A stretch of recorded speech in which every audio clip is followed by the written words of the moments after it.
19절에 보시면 여호와께서 달로 절기를 정하셨다고 말씀하고 계십니다. 해는 그 지는 때를 알도다라고 말씀하고 계시는데요. 오늘 본문을 자세하게 또 계속해서 시편이라든지 살펴보시면 시각, 관점이 어떻게 되어 있을까요? 가만히 살펴보시면 시편 기자는 하나님 바로 옆에서 아니면 하나님과 동행하면서 그 하나님께서 하시는 일을 보고 듣고 느끼면서 세상을 바라볼 때 하나님께서 하신 것을 바라본 겁니다.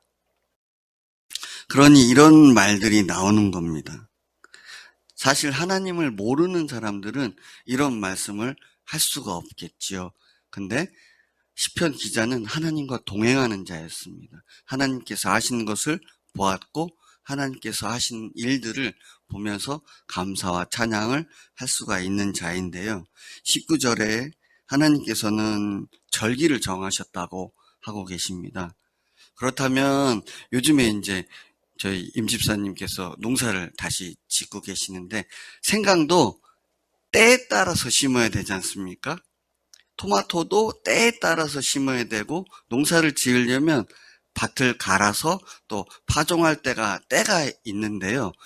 그 때가 있다는 말씀입니다. 또 해가 있기 때문에 해는 아침에 떠서 밤에는 지지 않습니까? 그렇기 때문에 그 밤에 됐을 때 짐승들이 나와서 활동을 하고 아주 자연스럽게 시간에 따라서 흐름이 진행이 되는 것을 볼 수가 있습니다. 그렇기 때문에 다윗은 양치기였죠. 양치니까 밤에 보면 사자가 나오고 곰이 나오고 사자 때려잡고 그랬죠. 그런데 아주 자연스럽게 시선이 흐르고 있음을 알 수가 있습니다. 사자들이 나와서 떼를 지어서 모기 활동을 하죠. 그랬을 때도 관점을 하나님 관점으로 보고 있습니다. 하나님께 구한다고 얘기하고 있겠죠. 당연합니다.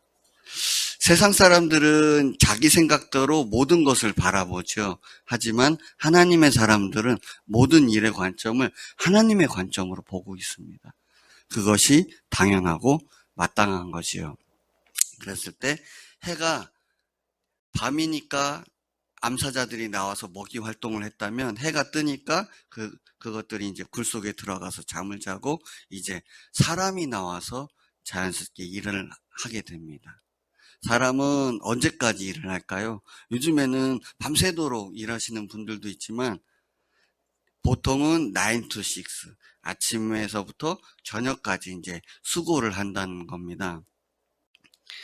사람이 일을 하니까 시선은 일에 머물렀다가 당연히 시편 기자는 하나님께서도 일을 하는 것에 초점을 다시 맞추고 있습니다. 보시면 24절을 다시 한번 읽어보실까요?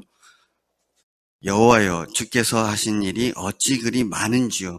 주께서 지혜로 그들을 다 지으셨으니 주께서 지으신 것들이 이 땅에 가득하나이다. 이 말씀은 위에 5절서부터 24절까지를 보시면 시편 기자의 마음을 아실 수가 있게 되시겠습니다. 하나님께서 이렇게 하셨습니다. 저렇게 하셨습니다.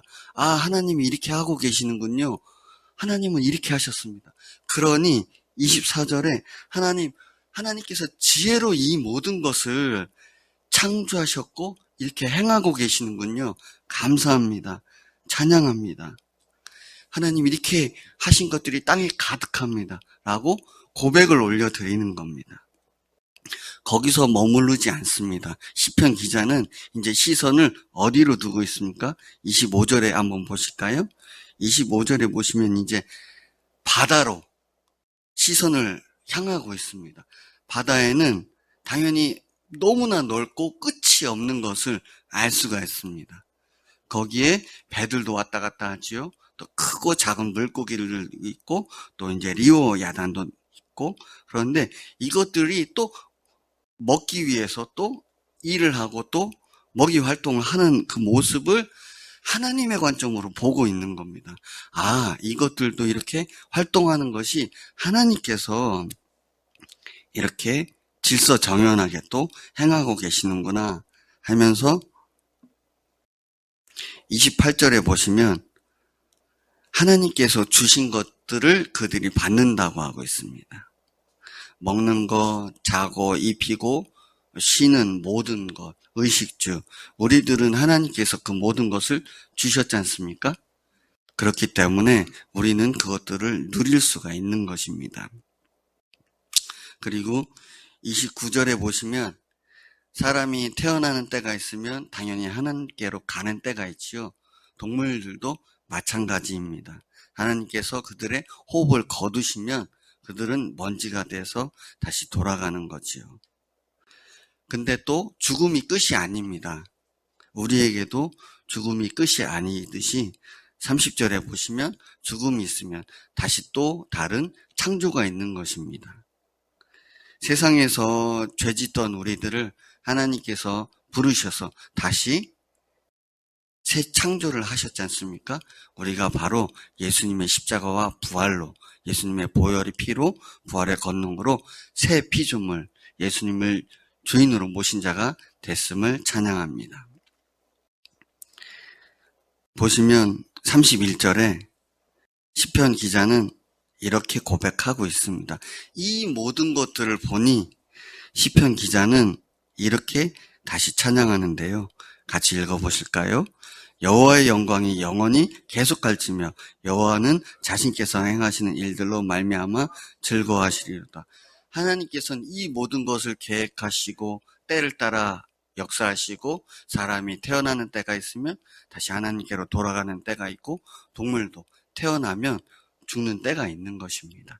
때를 따라서 아주 질서정연하게 우주 모든 것을 창조하시고 운행하신 하나님께서 그 모든 것을 행하시고 하나님의 뜻대로 하나님께서는 당연히 그것을 기뻐하시겠죠. 하나님의 마음에 소원을 두고 일하시는 하나님을 우리가 알고 있지 않습니까? 32절과 33절에 보면 역시나 하나님께서 모든 것을 보신즉 땅이 진동하고 산들을 만지신즉 연기가 난다고도 어마어마한 내용들을 고백하고 있습니다. 그렇기 때문에 시편 기자는 33절로 다시 한번 고백을 같이 읽으시면서 드려볼까요? 내가 평생도록 여호와께 노래하며 내가 살아있는 동안 내 하나님을 찬양하리로다. 이 고백이 우리의 고백인 줄 믿습니다. 여기에 계신 우리 형제 자매님들은 어떠십니까? 요즘에 이런 찬양과 고백이 있으십니까? 사실은 우리가 저번 주에 말씀에 뼈에 사무치는 소원을 말씀해 주셨고요. 이번 주에는 뭐라고 말씀하셨습니까? 산자와 죽은 자의 주가 되시기 위해서 예수님이 부활하셨지 않습니까? 그렇다면 우리가 행동하는 모든 일에 하나님께서 역사하시고 일하시는 것에 동참해서 하나님을 기뻐하게 해드리는 것이 우리의 소원인 줄 믿습니다. 그렇기 때문에 우리의 33절로 우리가 찬양을 올려드리는 것이 또한 우리의 본분이고 또 기쁨인 줄 믿습니다. 여기서 기자는 멈추지 않습니다. 34절에 기도한다고 하지 않으십니까? 당연히 기도를 올려드리죠. 근데 35절에 보면 기도의 제목 중에 하나가 이것이 있는 것이죠. 시편 기자가 이것을 말할 때 이것은 본인 마음에 두었던 얘기입니다. 보면 뭐라고 얘기하나? 다시 한번 읽어보실까요? 죄인들을 땅에서 소멸하시며 악인들을 다시 잊지 못하게 하시리로다. 내 영혼아 여호와를 송축하라. 할렐루야. 아멘. 우리나라 사정을 보시면 어떠십니까? 우리가 무엇을 위해서 기도하셔야 되겠습니까? 죄인들을 땅에서 소멸해달라고 저희가 기도를 해야 됩니다. 악인들을 다시 잊지 못하게 하셔야 된다고 기도해야 됩니다. 왜냐하면 세상의 기준에서 볼 때 이런 것들을 잊게 해달라고 저희가 기도하는 것이 아니고 저희가 매주 수요일마다 기도하는 것이 하나님의 뜻대로 이 땅을 사용하시고 역사하시는데 하나님의 뜻에 반하는 것들을 악법을 제정하려고 하는 무리들이 있지 않습니까? 당연히 우리는 그런 것들을 위해서 기도해야 되는 것이 마땅합니다.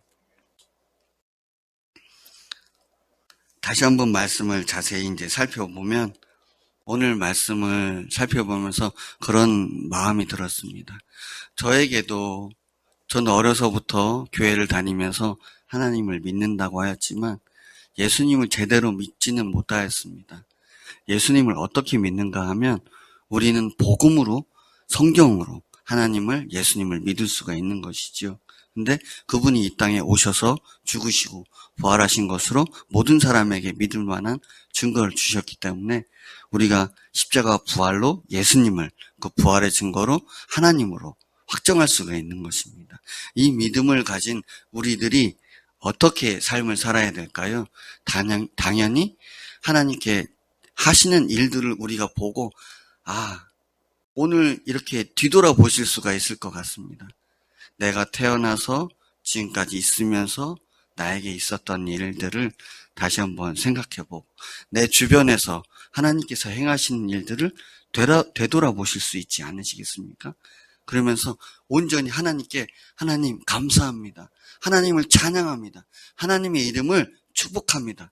이렇게 고백을 올려드릴 수가 있게 될 줄 믿습니다.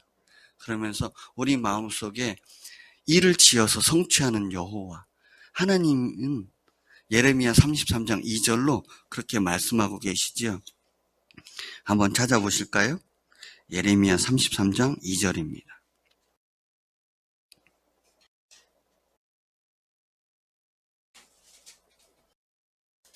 예레미야 33장 2절입니다.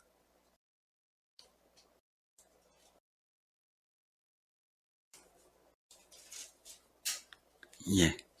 2절 읽겠습니다. 이를 행하시는 여호와, 그것을 만들며 성취하시는 여호와, 그의 이름을 여호와라 하는 이가 이와 같이 이르시도다. 3절도 읽어보실까요?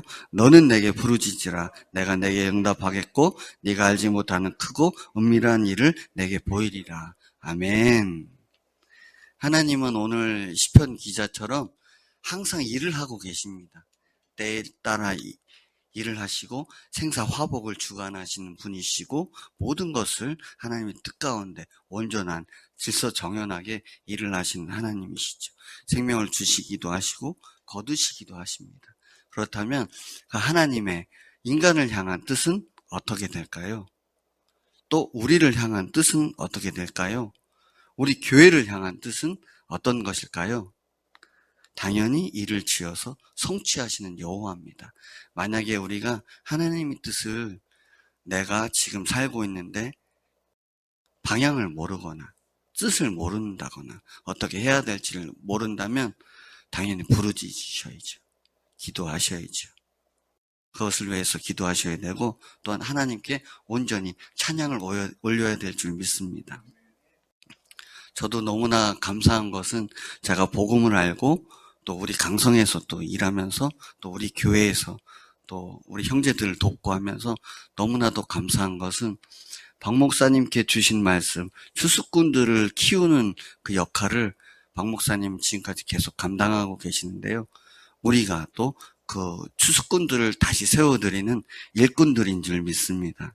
우리를 통해서 또한 영혼이 구원되어지고 그들 우리가 또 섬기면서 세울 때 그들 또한 우리가 새로운 추수꾼들로 세워드리는 역할을 온전하게 감당하게 했을 줄 믿습니다.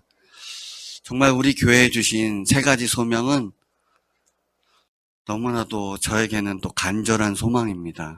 이 땅의 교회들이 점점 변질되고 타락해져 가고 있는 이 땅에 우리에게 주신 이 소망을 우리를 통해서 분명하게 성취하시고 우리가 그 일로 인해서 하나님께 매일매일 찬양을 올려드리게 하시고 또한 하나님의 이름을 축복하는 그 일로 쓰실 줄 믿습니다. 오늘 하루 하나님께서 나를 통해서 어떻게 일하고 계신지 한번 되돌아보는 시간이 되셨으면 좋겠습니다. 그 일도 또 하나님을 온전히 축복하는 시간 되셨으면 좋겠습니다. 기도하시겠습니다. 하나님 아버지 감사합니다. 하나님의 영광을 위해서 우리를 부르셨고 하나님을 찬양하는데 우리를 부르신 하나님을 찬양합니다. 우리에게 복음을 주셨고 시편 기자처럼 하나님과 동행하는 자가 하나님께서 하시는 일들을 보고 온전히 찬양하는 모습을 보았습니다. 우리 또한 삶에서 우리를 태어나게 하시고 지금까지 목숨을 붙여서 오늘 하루도 허락해 주시고 모든 일을 또 행하게 하시는데 그 모든 것을 우리가 되돌아보면서 하나님을 온전히 찬양하게 하실 줄 믿습니다. 우리의 가족들을 위해서 기도하고 우리가 교회들을 위해서 기도하고 우리 교회 형제 자매님들 아픈 분들을 위해서 기도합니다. 또한 하나님, 우리가 이 나라를 위해서 기도합니다. 하나님께서 우리 나라를 정말 귀한 세계 선교 사역을 감당하는 이 나라가 되게 하셨으니 끝까지 그 일로 우리나라를 귀하게 사용하여 주옵소서. 모든 것을 지으시고 때를 따라 일하시며 하나님의 영광을 위해서 또한 일하시며 그 일을 기뻐하신 하나님을 찬양합니다. 감사드리며 예수님의 이름으로 기도드렸습니다. 아멘.